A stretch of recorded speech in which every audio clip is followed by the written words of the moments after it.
విజయసాయిరెడ్డి గారు రాజకీయాలకు good bye చెప్పేసి తన వ్యవసాయ క్షేత్రంలో వ్యవసాయం చేసుకుంటా అని చెప్పేసి అన్నిటిని వదులుకొని వెళ్ళిపోయినటువంటి వ్యక్తి సడన్గా మొన్న ఈ మధ్యకాలంలో హైదరాబాద్కి ఉపరాష్ట్రపతి గారు వస్తే ఆయన్ని రిసీవ్ చేసుకోవడానికి ఎయిర్పోర్ట్కి వెళ్ళాడు.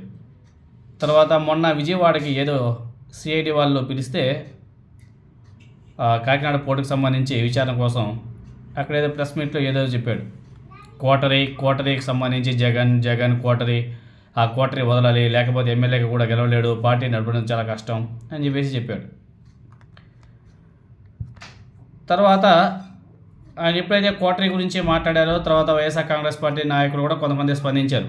ఇది కోటరీ, ఆ కోటరీలో గతంలో మీరు కూడా ఉన్నారు కదా, మరి కోటరీ గురించి మీకు తెలుసు కదా, ఏ పార్టీలో ఉండవు కోటరీ. అదేవిధంగా గుడివాడ అమర్నాథ్ గారు చాలామంది స్పందించారు. సార్, ఏ పార్టీలో ఉండవు సార్ కోటరీలు, అన్ని పార్టీలో ఉంటాయి కదా కోటరీలు. మరి జగన్మోహన్ రెడ్డి గారి చుట్టూ ఉన్న కోటరీలో మీరు కూడా గతంలో భాగస్వామ్యం కదా, ఇప్పుడైతే మీరు రాజకీయాలకు స్వస్థ బలికేసి వెళ్ళిపోతున్నారని చెప్పేసి చెప్పారు అని చెప్పేసి కొన్ని ఎగ్జాంపుల్స్ కూడా చెప్పాడు.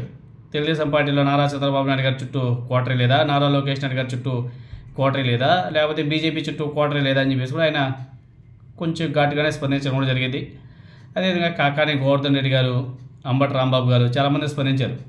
సార్, మీరు వ్యవసాయ క్షేత్రంలో వ్యవసాయం చేసుకుంటా అని చెప్పినటువంటి మీరు మళ్ళీ తిరిగి రాజకీయాల గురించి మాట్లాడుతున్నారు ఏంటి సార్?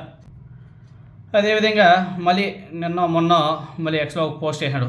మహారాజులు కోటలో ఉండేవాళ్ళు, పూర్వకాలంలో కోటలో ఉన్న రాజు చుట్టూ కూడా ఒక కోటరీ ఉండేది, ప్రజలు ఎన్ని కష్టాలు పడుతున్నా, రాజ్యం ఎలా ఉన్నా ఆ కోటరీ ఏం చేసిందంటే ఆహా రాజా ఓహో రాజా అంటూ పొగడ్తలతో రాజు కళ్ళకు గంతలు కట్టి తమ ఆటలు సాగించుకునేది. దీంతో రాజా ఓడిపోయాడు, రాజ్యం కూడా పోయింది. కోటరీ కుట్రని గమనించాలంటే మహారాజు తెలివైనవాడు, అయితే మారువేషంలో ప్రజల్లోకి వచ్చి ఏం జరుగుతుందో తనకు తానుగా తెలుసుకునేవాడు, వారి మీద వేటు వేసి రాజ్యాన్ని కాపాడుకునేవాడు. కోటలో రాజుగారు బాగుండాలంటే సామాన్య ప్రజల్లోకి రావాలి, ప్రజలు మనసరిగి వారి ఆకాంక్షలను అర్థం చేసుకోవాలి, లేదంటే కోటరీ వదలదు, కోట కూడా మిగలదు. ప్రజాస్వామ్యంలో అయినా జరిగేది ఇదే అని చెప్పేసి ఎగ్జాంపుల్ కోటరీకి సంబంధించి ఏదో రాజులు పూర్వకాలంలో ఏదో కథలంతా కూడా ట్వీట్ చేశాడు. ఇప్పుడు దీని మీద వైఎస్ఆర్ కాంగ్రెస్ పార్టీ కన్నా తెలుగుదేశం పార్టీ వాళ్ళు మాత్రం భలే ఆనందంగా ఉన్నారు. విజయసాయిరెడ్డి గారు వైఎస్ఆర్ కాంగ్రెస్ పార్టీకి రాజీనామా చేసి వెళ్ళిపోయాడు కాబట్టి ఇంకా వైఎస్ఆర్ కాంగ్రెస్ పార్టీ పని అయిపోయింది. విజయసాయిరెడ్డి గారు వెళ్ళిపోయాడు, వైవి సుబ్బారెడ్డి సైలెంట్ అయిపోయాడు, షర్మిల వెళ్ళిపోయింది, ఇంకా వైఎస్ఆర్ కాంగ్రెస్ పార్టీ పని అయిపోయింది అని చెప్పేసి తెలుగుదేశం పార్టీ నాయకులు మాత్రం బీభత్సంగా ఎంజాయ్ చేస్తున్నారు, పండగ చేసుకుంటున్నారు, పెద్ద పండగే. ఇంకా మొన్న మన హోమ్ మినిస్టర్ అనిత గారు కూడా విజయసాయిరెడ్డి గారు చేసింది కరెక్టు, ఆయన మంచోడు, ఆయన చేసింది నిజం, ఆయన మాట్లాడేది నిజం అని చెప్పేసి కూడా ఏదో మాట్లాడింది ఆమె. తర్వాత మన గంటా శ్రీనివాసరావు గారు ఆయన కూడా మాట్లాడాడు, విజయసాయిరెడ్డి కరెక్టు అది ఇదేనేసి. గతంలో ఇదే విజయసాయిరెడ్డి గారి మీద వీళ్ళంతా కూడా విశాఖపట్నంలో విజయసాయిరెడ్డి గారు విశాఖపట్నంలో భూములు దోచేశాడు, కొనేశాడు, అక్కడ దోచేసినాడు, ఇక్కడ దోచేసినాడు, విజయసాయిరెడ్డి జైల్లో పెట్టేస్తాం, విజయసాయిరెడ్డిని అది చేసేస్తాం ఇది చేసేస్తామని చెప్పి మాట్లాడినామంటే అనితా మేడం గారు, గంటా శ్రీనివాసరావు గారు, మిగతా తెలుగుదేశం పార్టీ నాయకులు ఇప్పుడు వాళ్ళకంతా కూడా విజయసాయిరెడ్డి గారు మంచోడైపోయాడు. ఏం పాలిటిక్స్ రా నాయన, ఇదే విజయసాయిరెడ్డి గారి మీద అరిచారు, ఇప్పుడు విజయసాయిరెడ్డి గారు మంచోడైపోయాడు. అసలు ఆయన పేరు చెప్తేనే విశాఖపట్నానికి చెందినటువంటి తెలుగుదేశం పార్టీ నాయకులు పుడుక్కమని లేచి మరీ విమర్శలు చేసేవారు. ఆయన భూ కబ్జాలకు పాల్పడ్డాడు అని ఎన్నో అక్రమాలు చేశాడు, నాశనం చేశాడు, విశాఖపట్నాన్ని పూర్తిగా సర్వనాశనం చేశాడు అని చెప్పేసి మాట్లాడారు. ఇటీవల కాకినాడ పోటీ విషయంలో విజయసాయిరెడ్డి గారు సిఐడి ముందుకు వచ్చి విచారణకు హాజరై మీడియా ముందు కొన్ని మాటలు మాట్లాడితే దానికి తెలుగుదేశం పార్టీ వాళ్ళు మాత్రం అబ్బాబ్బా నా సాధనంగా అట్లే పండగ చేసుకుంటున్నారు. విజయసాయిరెడ్డి గారు రాజకీయాల నుంచి దూరం అవుతారని చెప్పేసి భావించినటువంటి వాళ్ళకి ఒక విధంగా షాక్ అనేసి కూడా చెప్పుకోవాలి.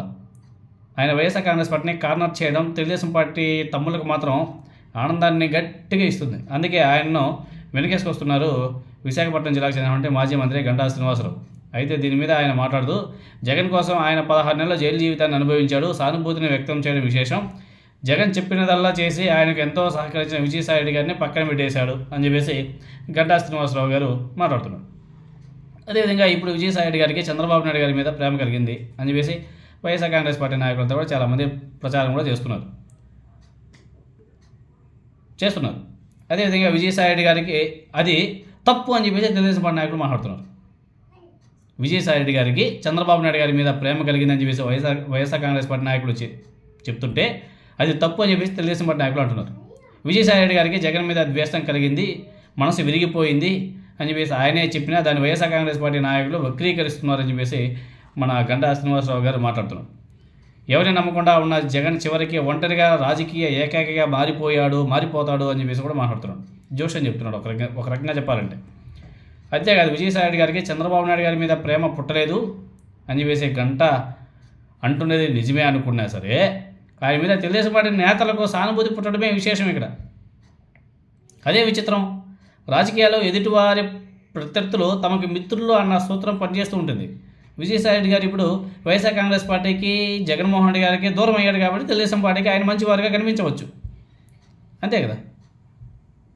రాజకీయాల నుంచి వైద్యులు అంటే విజయసాయిరెడ్డి గారు చేసినటువంటి భూ అక్రమాల మీద విచారణ జరిపించాలని చెప్పేసి గతంలో ఇదే తెలుగుదేశం పార్టీ నాయకులు మాట్లాడారు, అరిచారు, గగ్గోలు పెట్టారు. అదేవిధంగా ఆయన మీద విచారణలో ఉంటాయా లేదా అనేది ముందు తెలుస్తుంది. ఎందుకంటే తెలుగుదేశం పార్టీ నాయకులంతా కూడా సపోర్ట్ చేస్తున్నారు కాబట్టి ఏమవుతున్నది ముందు తెలియాలి.